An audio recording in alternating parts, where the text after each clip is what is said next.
Well, we're on intercom, but the turn us on. there should be me. Yeah. Oh, that's okay. I just want to make sure that everybody can. Yeah. All right, because we are live here on Rapid Fire Radio, live here with I was gonna call you old Reb. That's what I used to call you. That's what you used to like to be known as, but Yeah, the old rib. I always said Joe Slauson. Well, how the hell are you doing out there? Yeah, you eat your oatmeal out there, or eat your grits. I don't know. I don't know what's going on. Hey, what's going on, everybody? It's Frankie Slauson here, along with Reb Ryder. And we're going to be doing an interview. We're going to be kicking off the start of the STURGIS interviews here, which I'm really looking forward to. And we got our first guest of this series. As we continue Frankie's Icons of Pop Culture, we have Mr. Scott Jacobs. So should be very exciting. So let me get him on here. Hopefully it'll work, huh? Oh, yeah. Well, I hope so. And have hope, I guess. Bloop. It's like they do things a little bit differently now. Oh, yeah. You are on the air now.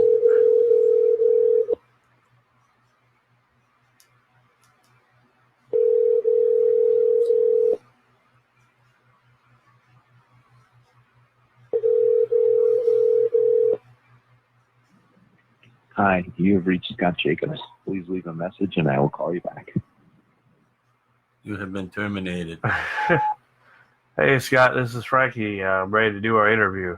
Get back to me. 605-414-4845. I'll call you back. I just gave the number out. How'd you like to rate this one? Oh, that wasn't too bad. Thank you. We'll give him about a minute.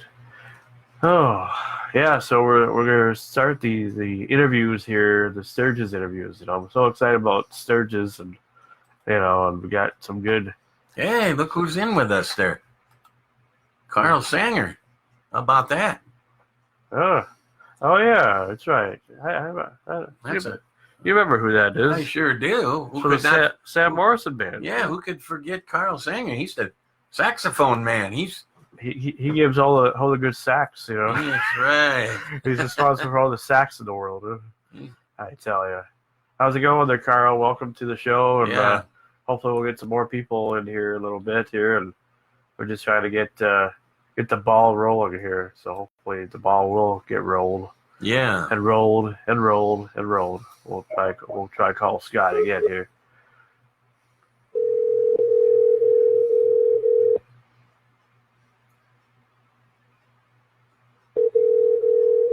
If you just tuned in, you're listening to Rapid Fire Radio on the MIB Radio Network.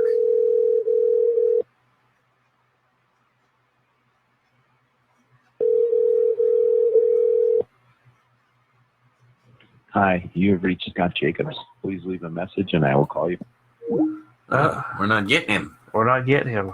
Well, I know how we'll get him. We'll have to do something that I don't really want to have to do, but I mean, have to do it anyway in order to get, because they gave me his number. And, Don has joined us. Hi, Don. Well, hi, Don. How you doing? Yeah. Yeah, Reb, entertain the masses. Well, if you just tuned in, we're going to be doing an interview here in a little bit, and with Scott Jacobs, right? Yep, Scott Jacobs. And Scott is who? He is an artist. He's located originally in Deadwood, South Dakota. Deadwood, South Dakota. Okay. But he has that's where his studio is. Yeah. But he also does a lot of stuff with Harley Davidson, and he does a lot of things with motorcycles, like in general. But he does other things with his art. Yeah, and he likes to stand below our shade over there too. What the hell? Yeah. Well, we'll try it again. But anyway, yeah. And if you don't answer this time, then I'll just call the studio number of his actual business. This is the number they gave me, so.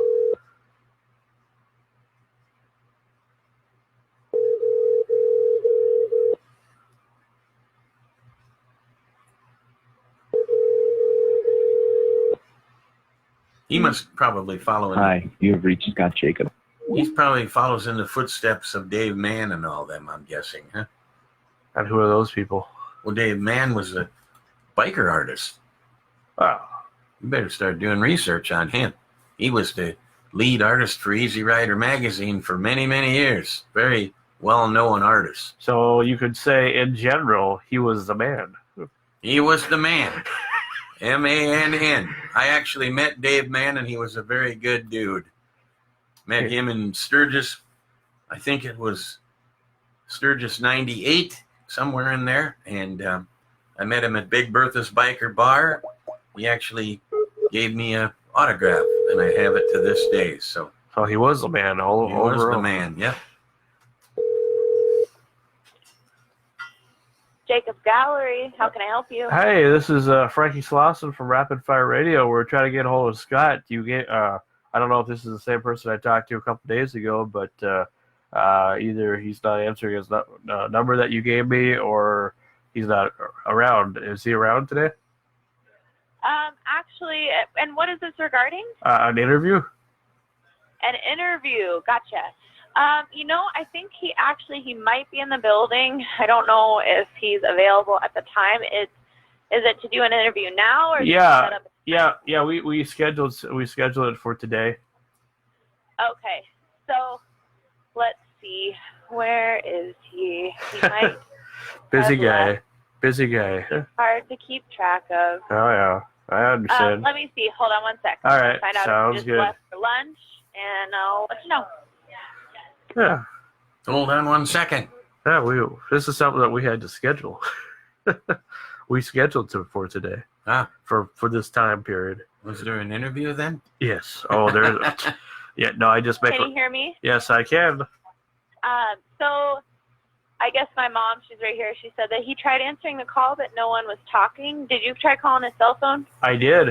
Yeah, he said that he answered and no one. That's what my mom just said. She was, I guess, in front of him when he was trying to. Oh, really? answer. Oh, okay. So Okay. if you want to try again, he's at lunch.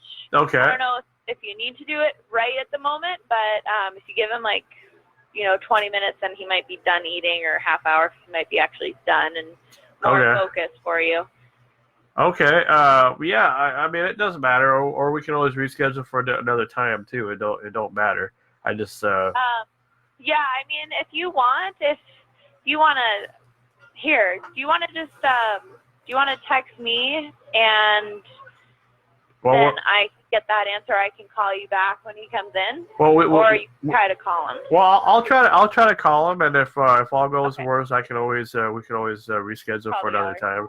It doesn't matter. Yeah. Okay, if you can't get a hold of him and you try, a couple more times today, and I think my mom just now is texting him, letting him know. Okay. So I'll let him know that you're going to try to call and say about a half an hour. Yeah, we might. Well, we might. Well, I'd like to do this as soon as possible because I have other things that I have to do today too. So just kind of, I figured since we made arrangements for this time that but we might have a bad connection too. But you seem to be able to hear me pretty good. So him back. Okay. I mean, he's just eating lunch with my sister, and they know each other. So. Okay, sounds good. I appreciate it. At least he knows we're calling. All right, sounds good. Thank you. Bye. All right, bye. Nice people, nice people. Yeah. Let's try this again. See if he'll answer this We will time. try to call now. Immediately. I don't know why they. One ringy dingy. Hello. Hey, is this Scott Jacobs or somebody Yes, who's involved with it? Alexa. Alexa, okay. Not the Amazon Alexa, is it? It is. Can I change the music for you? Oh, jeez. Is Scott around? He is. Is this the phone interview? Yes, it is. Okay. Hold on one second. All right.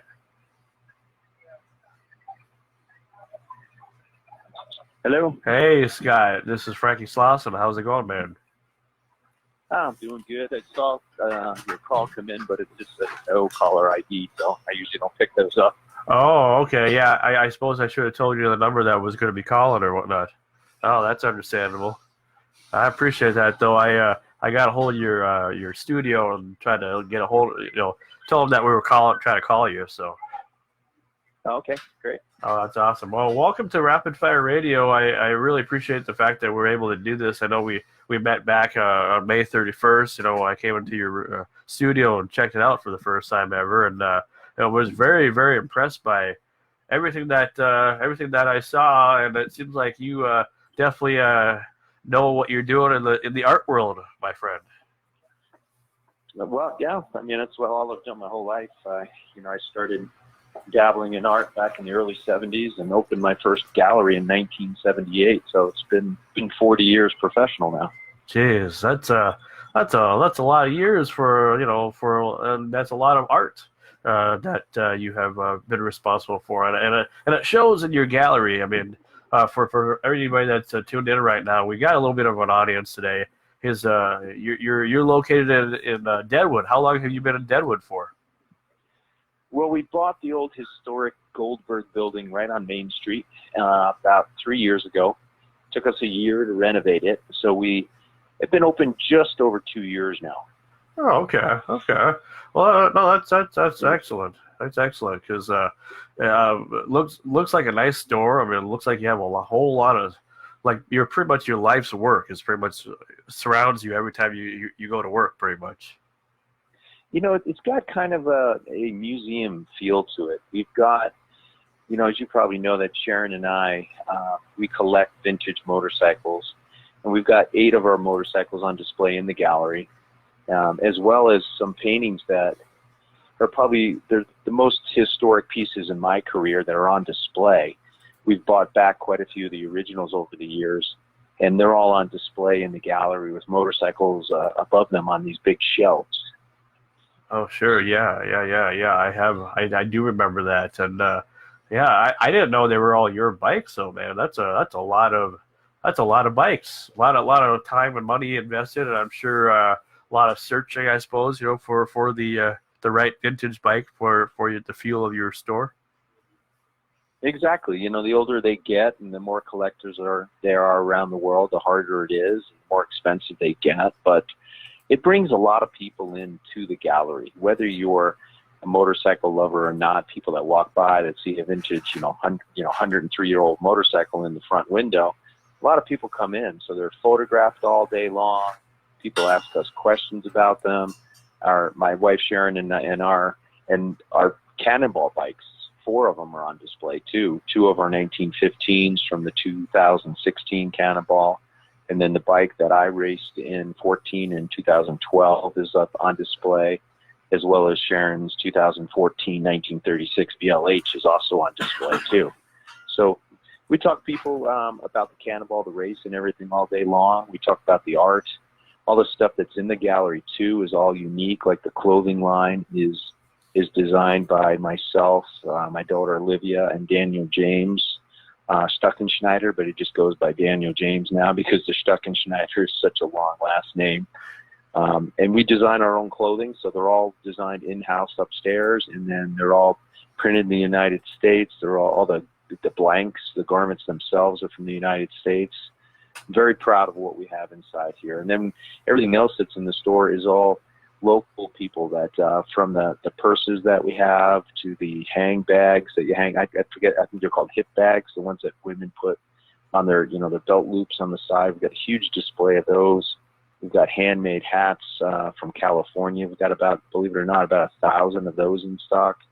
We've got handmade glass pieces. We've got Steve Safa, who displays inside the gallery. Steve Safa is a very famous watch and jewelry designer and manufacturer out of Las Vegas.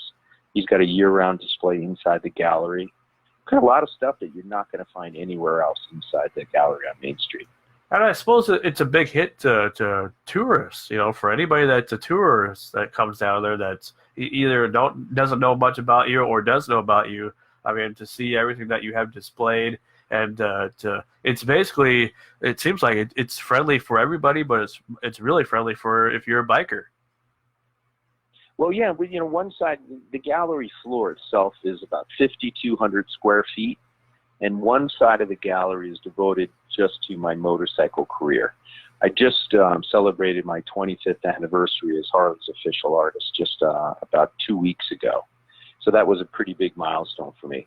And if somebody comes in, they never heard of me, which, I even though I've been painting, it seems like forever, there's still, the majority of people in the world never heard of me, never seen my work before. So people come in, they're introduced to it for the first time. We've got a timeline on the wall that my daughter designed that talks about the different milestones in my career, when I got licensed by Harley, when I got licensed by Chevrolet and Ford Motor Company and Marilyn Monroe and Elvis Presley. All that timeline is all on the wall.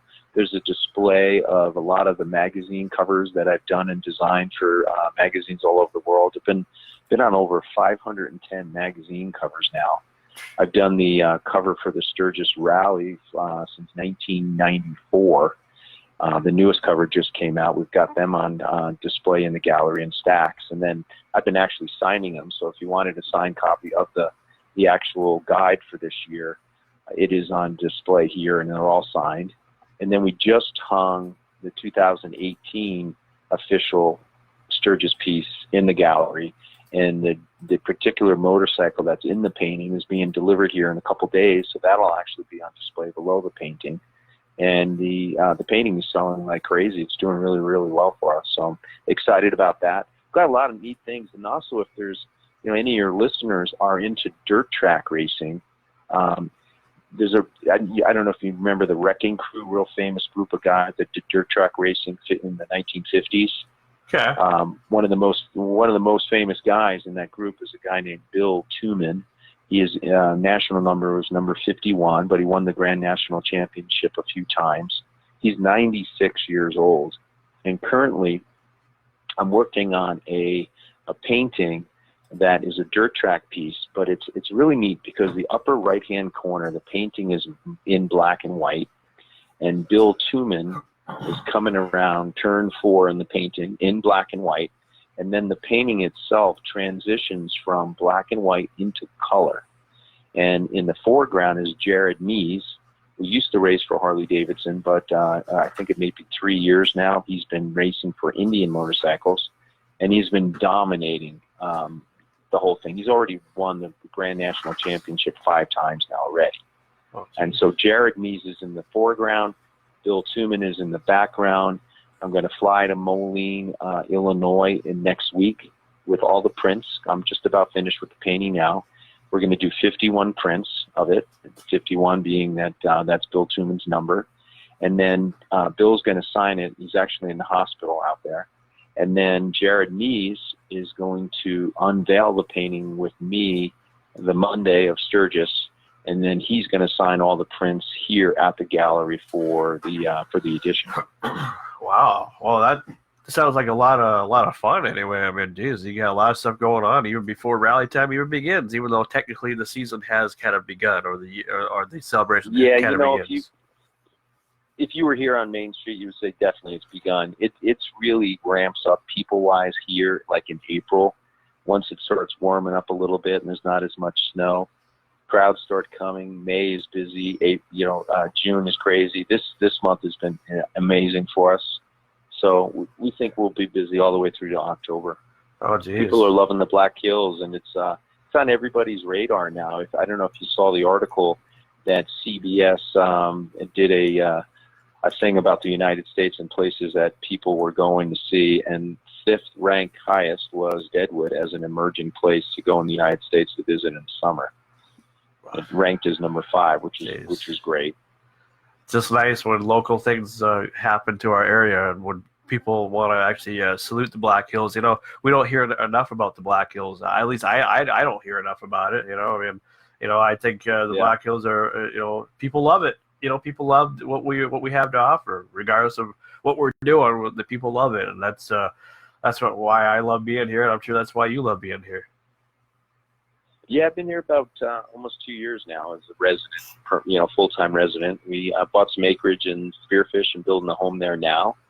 And it's, the winter coming from San Diego, it's a pretty big transition from a San Diego winter into a Black Hills winter.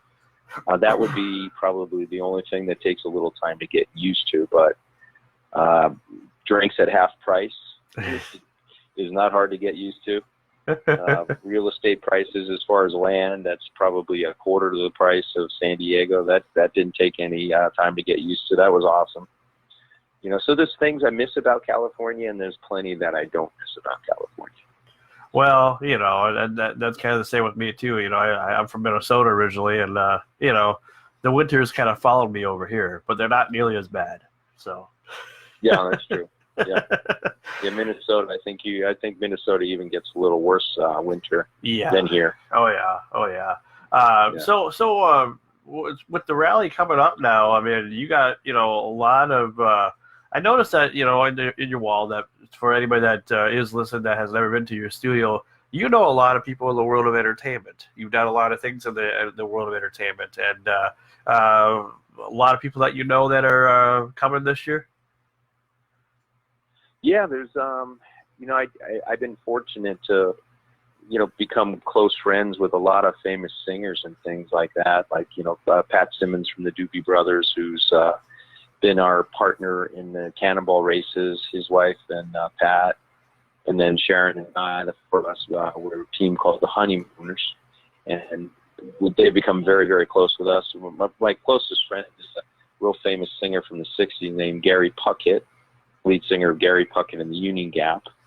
I see him quite often and talk to him a lot more than most of my family members.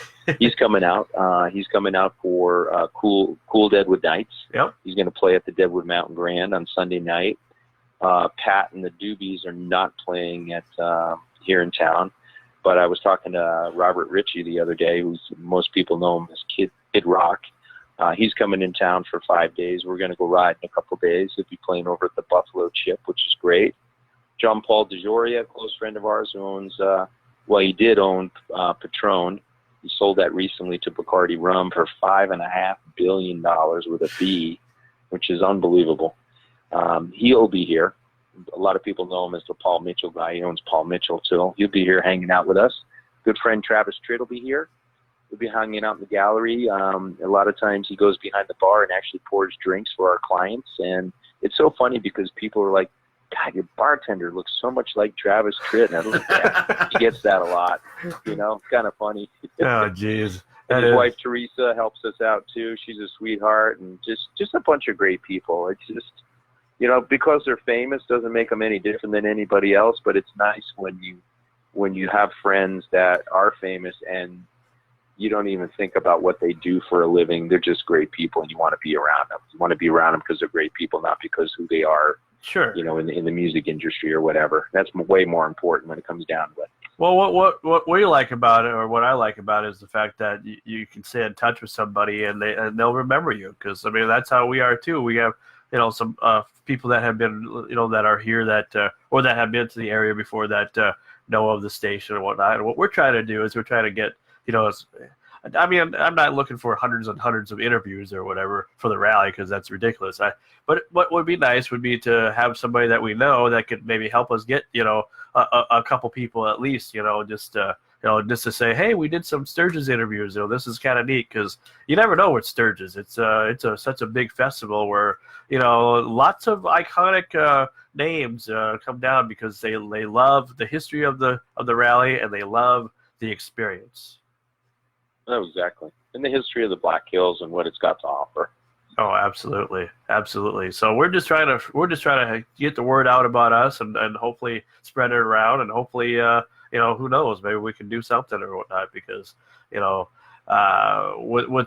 what you do in the world of entertainment, I mean, that alone, I mean you should be in some Hall of Fames, I'm sure, if you are, or if you're not, you should be.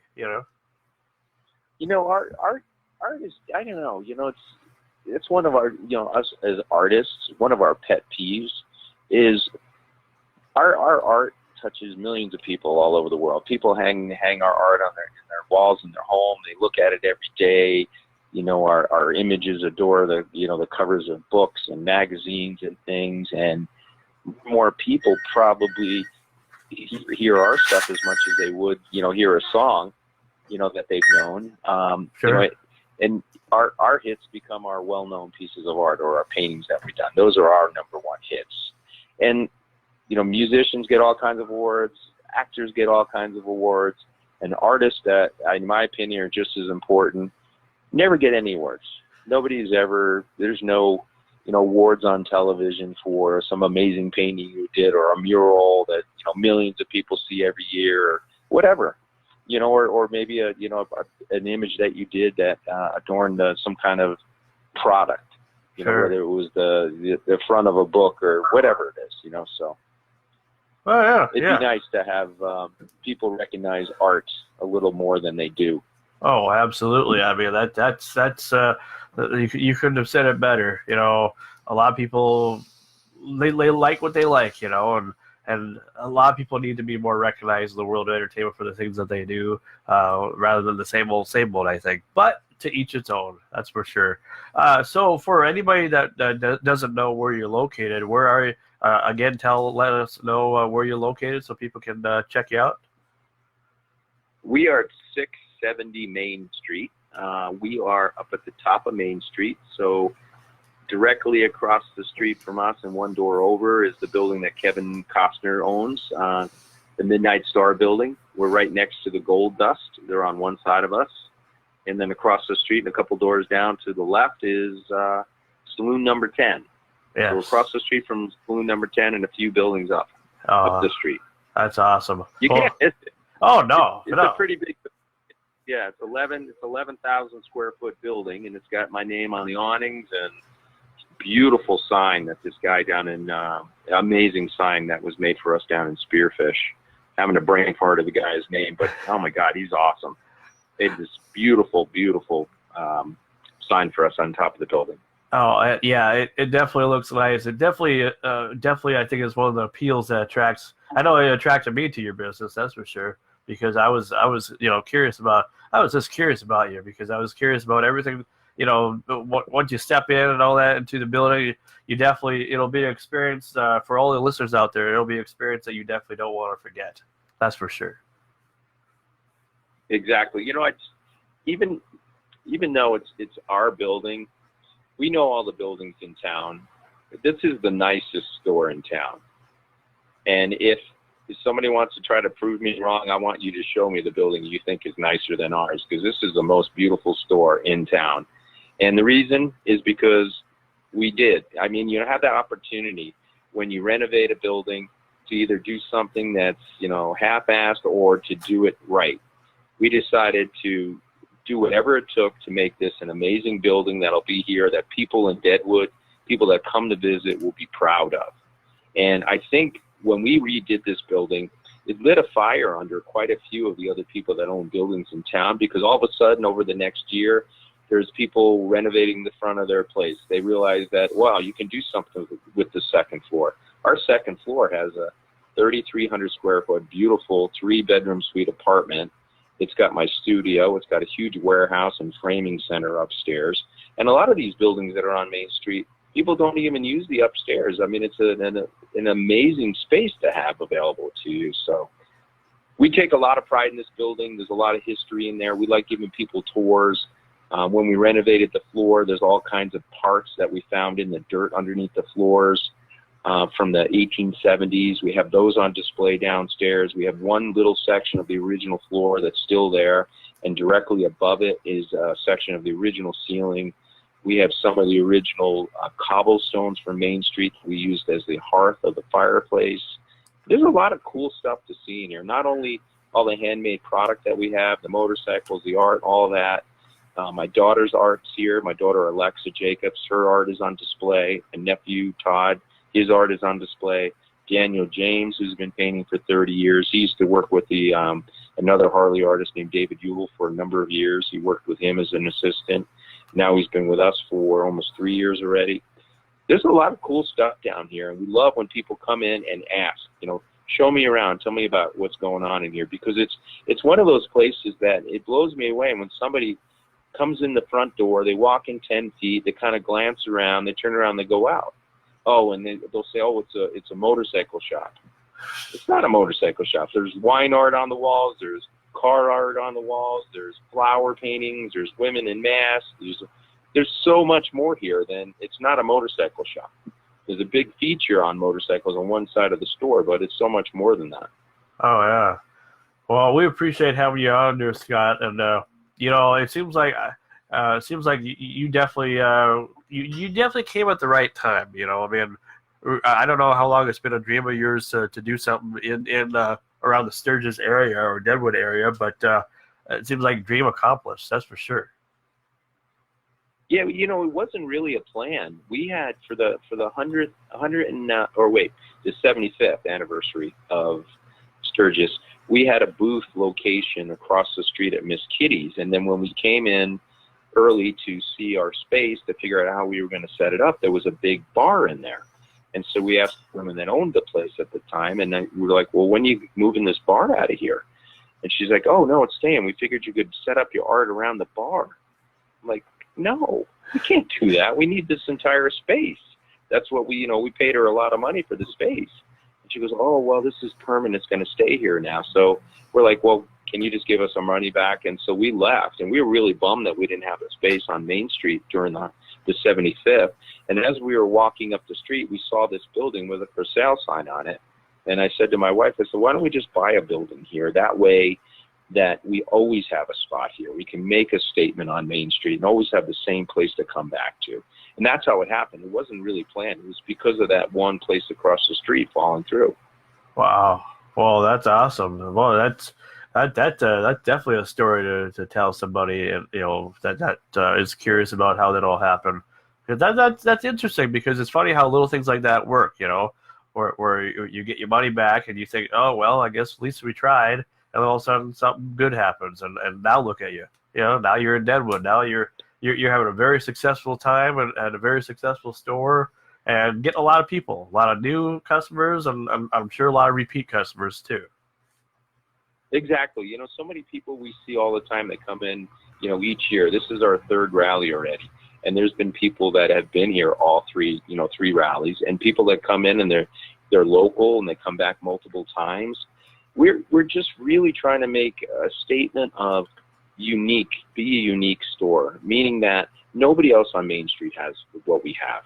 All the things are local. We're trying to use local vendors, people that make the products locally, whether it's our handmade vests. We've got a company named Double D Ranch out of Texas that's got really unique clothing, very small runs, all handmade, hand embroidered, hand cut leather coats and things like that. Nobody else has them in town. And then we're trying to get companies that understand that we want to make a big statement with your product in our store, and we want you to protect our area. I don't want them, since Double D Ranch is selling really well in Deadwood, for two other stores on the street to have that stuff. I don't want to go back and forth trying to make a sale because the guy down the street's undercutting me. It doesn't work. That's not fun retail. You want to have a great product, offered at a great price, and don't have a competition two doors down to try to sell the same thing. And there's a lot of that going on. There's a lot of the same stuff in a lot of stores, and coming to ours, it's unique. You can't go anywhere else and find what we have. All right, man. Well, thanks, Scott. I appreciate having you on and taking the time to do this with me. And we'll definitely see you during the rally. That's for sure. All right, man. Well, thank you so much. I look forward to seeing whoever shows up. All right. I'm upstairs mostly.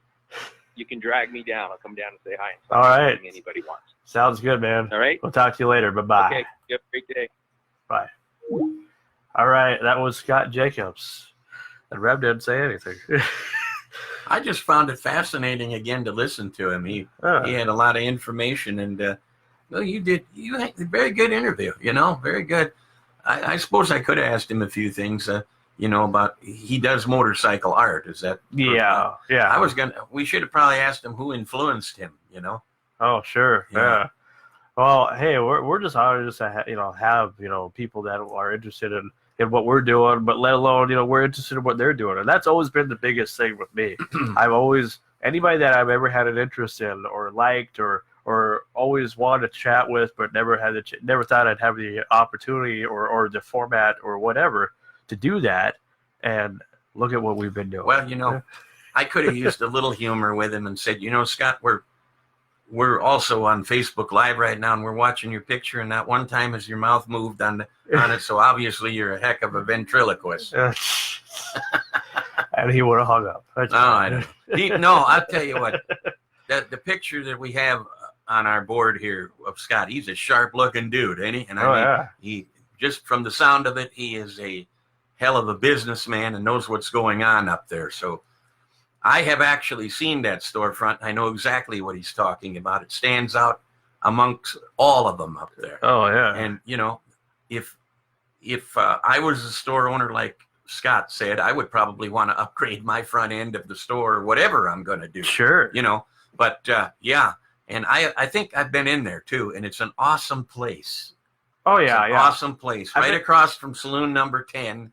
And I've been in there once. And here's something else you didn't know that is going to attract attention again.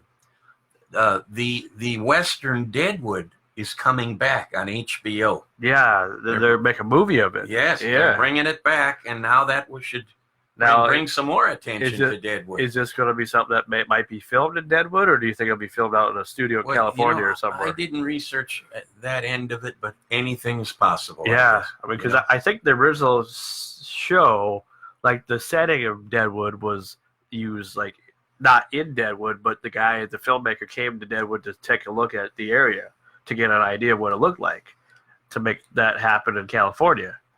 California. But yeah, Scott's got a heck of a setup in Deadwood up there, and to give us a shot at our radio station, Scott, we truly appreciate it. I wished I'd have visited with you, but I was just sat here fascinated listening to you. So anyway, if you're in the Deadwood area, you want to go check that out. Oh, absolutely. And this is interview number 1 out of how many interviews for Sturgis? I have no idea. Nothing's set in stone. Everything's just going to flow where it may. If we're able to do something last minute, we're able to do something last minute. If we're able to do something a week from now, even after the fact. I mean, this Sturgis pretty much has started now, and it's pretty much the last week or whatever. And the name of that gallery is again? Scott Jacobs Studio. There you go, Scott Jacobs Studio. You want to go to there, check it out, and Scott has, celebrity friends, man. Yeah. The names he mentioned is I know he unbelievable. was talking about possibly help me out with a few harder interviews that are normally harder to get going other ways that we've gone through before. So we'll see. Again, I don't want to say too much because I don't know what he has in store. I don't know what the plan really will be. But if something cool does happen, everybody will know about it. Right. And if you don't know what's in the store, go to Deadwood and check out the store. And you will be very, very surprised at what you'll find. And you won't even think you're in Deadwood. You'll think you're like in Minneapolis or somewhere, probably. Well, whatever. But you'll think you're at a fine establishment, which you will be. But you'll think that, geez, am I in California? Yeah. And like he said too, his daughter's art is in there. Now, the minute he said that made me curious. So when I go to the rally this year, I'm going to go to Deadwood and I'm going to check that out. I want to see what his daughter has done. But yeah, Scott Jacobs Studio, Deadwood, South Dakota, right across from Saloon Number 10. Check it out. You won't be disappointed. And Scott and his staff would love to have you. And we're just honored to have him, and we're honored to have all of you guys. And keep it locked here. You never know what's going to happen next. I'm Frankie Slauson. And this is Reb Ryder. You are listening to the Mutual Independent Biker Network worldwide on rapidfire.caster.fm. And like Frankie said, you never know what's going to happen next on Rapid Fire Radio. As I use a confused look and here. TV on Facebook Live. Yeah, we all got upgraded to new logos and everything, and there's still going to be more upgrades happening here soon, so stay tuned. All right. We'll get back to live music here, and we'll see you guys next time. And next week, actually, I can say, because it's been confirmed, I'm only going to say confirmed stuff because I know that it's going to happen. Next week, it's interview number 2 of Sturgis, or the Sturgis interviews, or whatever we have accomplished by that time. We get Ray Benson, lead singer of the well-known group Asleep at the Wheel. They're coming to Sturgis, and they're going to be around for a few days, and they're playing at the Iron Horse Saloon. That's right. So Ray is going to be on the show here next week with us. About 3:30. If you get a chance to check out the Iron Horse Saloon, you want to do that. That's down on Lozelle Street on the corner where right kitty corner from the bank, I believe. Yeah, Across the somewhere right around across the street from the convenience there. You store. definitely there. can't miss it And because right next to the Side Hack Saloon and all them down there. You'll find I it. mean, the freaking saloon's like, not only is it on the corner, but it's very noticeable. Oh, and Iron Horse Saloon is a heck of a hangout. That's where I go and my friends go. And you can't beat it. So Rep goes and does his Kenny Rogers show. yeah, I right. had to get a joke in. Come on. Yeah, uh-huh. What's up there, Colt? How's he doing? All right, we are going to take off, and we'll see you next time for another great edition of Frankie's Icons of Pop Culture. And this is interview number 1 of the Sturgis edition. And you never know what's going to happen next, so Right. keep it locked here. Yeah, Colt, you'll have to watch the video now because we're out of here. Yeah, you just missed us. You missed us, Oh, brother. well. All right. All right, we'll get back to live All right. music here in Yo, just a sec. Reb's out of here. And so is Frankie. All Bye-bye. righty.